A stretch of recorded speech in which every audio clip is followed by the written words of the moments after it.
Hello, my name is Christopher Velez, and I'm the Associate Program Director for Functional and GI Motility Disorders at Massachusetts General Hospital, Harvard Medical School. And today I'm going to talk about a topic that can probably cause a shiver of embarrassment down anyone's spine. Any anal lumps and bumps, inflammatory, infectious, and other perianal dermatoses. These are my disclosures and conflicts of interest, none of which are relevant to today's presentation. To offer a brief outline for the rest of the presentation, first I'm going to start off with a case that helps to highlight how we address evaluations for the perianal dermatoses. That's just the medical way of saying bumps and lumps down there. I'll offer some examples of these conditions as well as how they're diagnosed and how they're managed, and they broadly will break down into different categories, including inflammatory related ones, infectious ones, and potentially sexually transmitted ones. And I'll explain what I mean by potentially there. And I'll wrap up the case and give you some guidance as to how to discuss a examination regarding this very sensitive part of the body with anyone who's taking care of you. As a physician, particularly one who focuses a lot on teaching, I often find that the cases that stick with me are the ones that keep me learning and keep me hungry to try to offer better care. So I have a patient who's 23 years old. He's a man, presents for evaluation of right lower quadrant abdominal pain. So that's abdominal pain right near where the appendix is, and occasionally bloody diarrhea. Symptoms began 6 months before the visit with me. This was associated with a 5-pound, 2.2 kilogram weight loss. He had blood work done recently during a primary care visit, which showed slight anemia that was suspicious for chronic inflammation, meaning that it didn't seem like there was a lot of evidence on the complete blood count to suggest a lot of blood loss, but definitely some, as well as some signs that perhaps the blood system was not responding well to an inflammation-related process. And in order to evaluate this further, the patient agrees to a colonoscopy to directly evaluate what's happening. It was a busy clinic. Oftentimes, gastroenterologists can sometimes have to see 16, 20, 24 patients in a full day. And you forgot to do a rectal exam, which in my mind, when I'm teaching trainees, any blood from down there requires a rectal exam to make sure you're not missing something important. And as you reach for the doorknob, the patient states, "Doctor, I have something embarrassing I need to show you." He comments that he's had some bumps around his anus for some time. He assumed that they were hemorrhoids. That's what he was told by other people. Physical exam is remarkable for some tenderness in the right lower abdominal quadrant. During a chaperone examination, since patients should have the right to have a chaperone if they want to during a physical exam in such a private area, during a chaperone examination, the following findings are encountered with these bumps right in the cleft in between the two buttocks around the anus. So the natural thought that I have as a doctor when I see that is what is happening and what needs to be done next. So when you think about any lumps and bumps when it comes to any part of your body, but particularly in a very private and sensitive part like the anus, history is key. How long have the bumps been there? Are there any other associated symptoms? Were there any exposures to illness that could potentially explain why these bumps may have developed? Characterizing the lesion type and size, I'll show that in a diagram because not all lesions are created equal. Some small things may be very dangerous. Some large things may be benign or not dangerous, but enough to cause an impact on quality of life. Obtaining further history, and in some respects, what is more challenging for us as physicians, obtaining a sexual history, because a lot of practices as it relates to sex, as it involves the anus and the rectum, are highly stigmatized, and people are often afraid when they bring them up with their doctor that they'll be judged for a particular sexual practice that they have. I am thinking about when someone's complaining about bumps and lumps around the anus is further diagnostic testing. In this case, I had described doing a colonoscopy, but do I need to think about doing any cross-sectional imaging? And that refers to getting a CAT scan or an MRI, or should I get a plain X-ray? Should I get some additional blood work? Should I get some additional stool testing? And what I'm thinking about as a physician is when we are thinking about the potential diseases that patients may have, we tend to prioritize what is most common, what's least common, what's most lethal, what's least lethal. And every bit of information in our internal algorithms moves certain diseases up and moves certain diseases down. And in many respects, the physical exam and the history helps us reorder what we think the most common, most likely disease is, what the second most likely disease is, et cetera. And when it comes to thinking about bumps and lumps anywhere in the body, they could be as relatively benign but nuisance conditions like eczema, or they could be something as severe as melanoma and skin cancer. So, what I'm trying to think about as a doctor and what you all should be thinking about in terms of being patients is what is causing you concern, and oftentimes telling us to slow down and say, hey, actually, I'm concerned about this. There's a melanoma skin cancer history in my family. I've had a lot of sun exposure. I'd like to double check what this is. Can we just take a couple minutes to see what we need to do about that? And doctors, when they don't do that, it's not necessarily because they're trying to get you out the door, but they do have some time pressures of their own that they're trying to process. So this is a slide which shows different ways in which physicians will characterize lesions. The print is too small, but I will go through what each of these things are. But basically, where gastroenterologists face a deficit is dermatology is a separate medicine discipline compared to internal medicine. Gastroenterologists have to all go through internal medicine training, so we're learning how to take care of respiratory diseases, take care of heart diseases, take care of the lungs, take care of other parts of the body. Skin is a very big blind spot for gastroenterologists. So we sometimes feel a little nervous when we're describing abnormalities because we don't have the same training that our dermatology subspecialty colleagues spend years trying to get. So lesions can be flat, like a macule. They can be nodular, which I think people would intuitively know what a nodule means. They can be papule, which is sort of a little bit larger and raised. They can be pustules. They can be plaques, which are flatter lesions. They can be vesicles. They can be ulcers. They can be fissures. And these are the terms that you may see if, let's say, you're getting an examination for lesions around the anus, that you may see a gastroenterologist reference because it signals to other colleagues this should be drained, this should be biopsied. It gives us a sense of communicating from specialist to specialist what we need to do in terms of managing these different conditions. So this slide shows a pattern of distribution that is associated with other skin conditions. Basically, all the conditions I'm going to highlight as lumps or bumps in the anus are conditions that sometimes can be found in other parts of the body. And oftentimes when we make different diagnoses, it's not just looking at the lesion itself, it's looking at where the lesions are in the body. So if there are lesions in the flexors or sort of the inner part of your arm or the back of the knees, that may reflect eczema. If there are lesions on the opposite side of the arms and legs, that may represent psoriasis.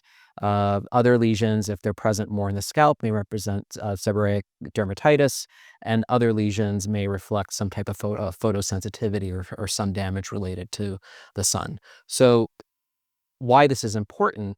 As a gastroenterologist, I unfortunately have a laser eye focus on thinking about the GI tract, thinking about the esophagus, the stomach, the intestines, the colon, the liver, the pancreas. That's a lot of organs I'm worried about. I'm not necessarily thinking about the skin, but if the skin lesion that is around the anus has a pattern of distribution that's reflected in other parts of the body, then that will impact the type of referral I make, as well as the type of management I will consider for the particular complaint, even though it's brought to me from the perspective of what it looks like around the anus. So, inflammatory lumps and bumps around the anus can consist of things like contact dermatitis, seborrheic dermatitis, atopic dermatitis, psoriasis, vitiligo, Crohn's disease. Except for the last one, I think some of these are conditions that some of you may be familiar with that impact the skin of other parts of the body. Infectious lesions that can cause lumps and bumps around the anus, perianal abscesses or infection collections, fungal infections, other bacterial infections, and that can also cause lumps and bumps to exist around the anus. And examples of perianal dermatoses that may be potentially sexually transmitted include herpes, HPV, gonorrhea, chlamydia, syphilis, mpox, and molluscum contagiosum. And the reason why I mention potentially is that sometimes it's not actually related to penetrative intercourse. It could be simple tracking. For example, if someone has an HPV infection on their finger, they're wiping themselves, it causes a lesion to form in the anus. The physician may be primed to think, oh, there must be something related to anoreceptive intercourse. Not necessarily the case, even though it involves the skin around the anus. And I mention that in particular because a lot of patients feel shame when it comes to having sex. And if you're having sex in a way that involves the anus, you may be even less likely, you may be more concerned, less likely to discuss that with the doctor with the fear that you're going to be stigmatized against. And what I also say is a lot more people are having anal sex than we'd realize. Oftentimes we tend to focus on men who have sex with men, but lots of people, including heterosexual couples, have anal sex. I hope you all who are watching have had your most recent meal, because some of the images that I am showing are perhaps not the most appetizing to look at, but I think they're important to show you because they may be things that you've noticed on your body.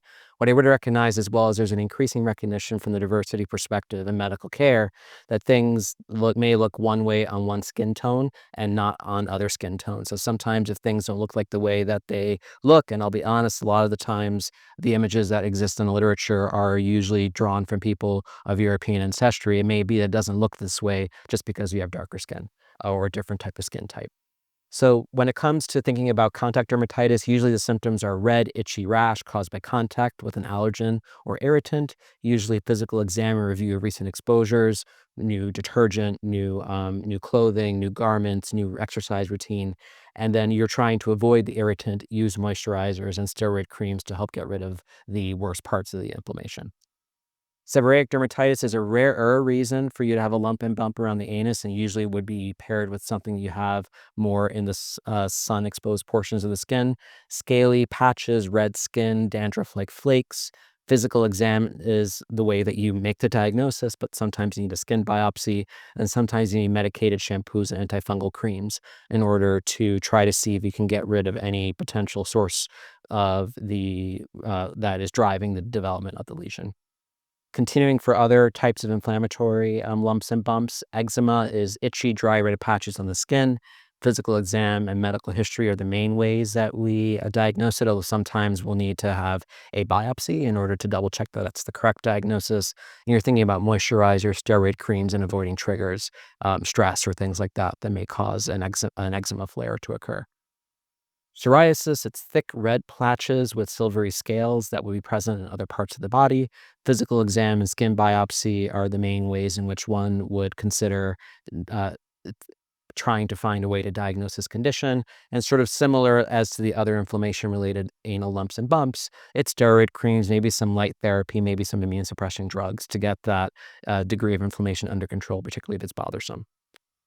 Crohn's disease is another more GI specific type of inflammation. Crohn's disease is a disease that can affect anywhere in the GI tract from the mouth all the way down to the anus, typically impacting the end of the small intestine that's called the ileum, or the beginning of the colon that's called the cecum. Here, what you're seeing are things that are called through, unfortunately, I'm stuck with the terms that exist. They're called elephant ears because of their appearance and how large they are. I wish there was another term for it. They can be painful, they can be painless. They're bumps and sores that can be near the anus. You usually make the diagnosis with colonoscopy, with CAT scans to see if there's any involvement in other parts of the GI tract, and you may need to biopsy. Although this finding, for example, in this picture here, with inflammation in the end of the small intestine and the colon, I wouldn't need to biopsy. I know this is most likely related to Crohn's disease, and really you're focused on trying to get the Crohn's disease under control. When we think about the infections, candidiasis reflects a fungal infection, and those can be very itchy red rashes that may have white patches. You may need to make the diagnosis by scraping the skin to see the fungi under a microscope. And you're thinking about antifungal creams or pills in order to get rid of that type of infection. Tinea ringworm, you have these red, scaly, ring-shaped rashes with itching. You may also need to do a skin scraping in order to be able to make the diagnosis, and it's sort of the same thing. You're thinking about things that are going to be antimicrobial and try to kill the organism that's responsible for that infection. Hidradenitis suppurativa is a very aggressive abscess type disease process that can result in painful lesions happening around the anus. Sometimes these require extensive surgical resections. Other times they require drainage and antibiotics. This would be something that would often work with a colorectal surgeon or a surgeon of some type in order to make sure they weren't making things worse by not thinking about the disease process as a whole. When we're thinking about the potentially sexually transmitted infections, can cause a painful blister or sore around the anus. You may diagnose it with a blood test or a swab test, and then there are herpes-specific herpes-specific antiviral therapies that can be used if there is a widespread infection. HPV, so people sometimes call this warts. This can be related to sexual activity, but also related to manipulation of this part of the body from another part of the body that's infected with HPV. I like to let all people listening to this lecture know that, at least in the United States, you're now approved for HPV vaccination up to the age of 45, both men and women. So even if you have a history of warts, or if you don't, I urge people to get vaccinated, because this helps. The strains that are available now in the HPV vaccination can prevent or make it less likely for these warts to form, but also head and neck cancers that can also be caused by HPV infections. And then sometimes you need topical treatments or surgery to remove these lesions.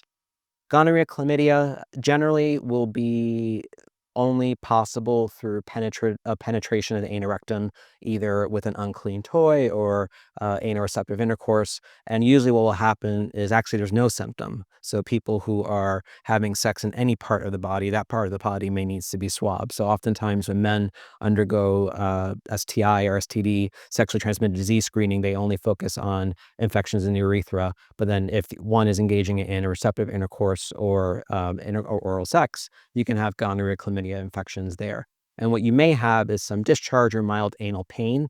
And generally, you make that diagnosis by getting a sexual history. You can do an anorectal swab, and you treat these lesions with antibiotics. Syphilis, sores near the anus, can have rash or fever later on. You would get a blood test for that, and then you would need a penicillin injection in order to treat that.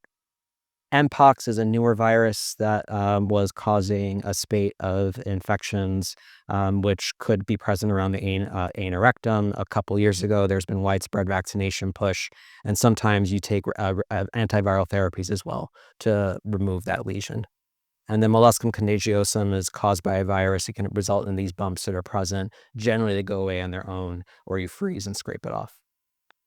So going back to the case, the lesion that I showed you was an elephant's ear lesion related to Crohn's disease. And based on the fact that this gentleman was complaining about right lower quadrant pain, that's around the area where you would expect Crohn's disease to be present, and the fact that there was a slight anemia made me think that the most likely diagnosis was Crohn's disease. Doesn't really change my pattern of evaluation. I still would do a colonoscopy, but I may, in this instance, consider a CAT scan. I may consider doing other stool testing to help me track disease responsiveness in order to gauge in the future how effective treatments are that I'm recommending. And sometimes inflammatory bowel disease, Crohn's disease is an inflammatory bowel disease. Sometimes that can result in impacts in other parts of the body, in the eye and joints and skin. So seeing this picture, paying attention to that lump and bump, may prompt me to consider referral to another specialist for evaluation. So what I would say in conclusion, the diseases that involve the anus are inherently icky. People are inherently embarrassed to talk about them. It's okay to be embarrassed, but you shouldn't be made to feel embarrassed. And I think that's a very important distinction. Doctors face a lot of pressure for time. Ask us to slow down if you have a concern, particularly if it involves a sensitive body part like around the anus. Insist on examination of the area. Don't just have a doctor say, oh, it's probably hemorrhoids, without examining the area. And what I would say is, we're not good at skin examinations. So if you are wondering if you need a second opinion, I think your gastroenterologist would be willing to refer you to see a dermatologist or colorectal surgeon in order to make sure that the correct diagnosis is not being missed. Thank you.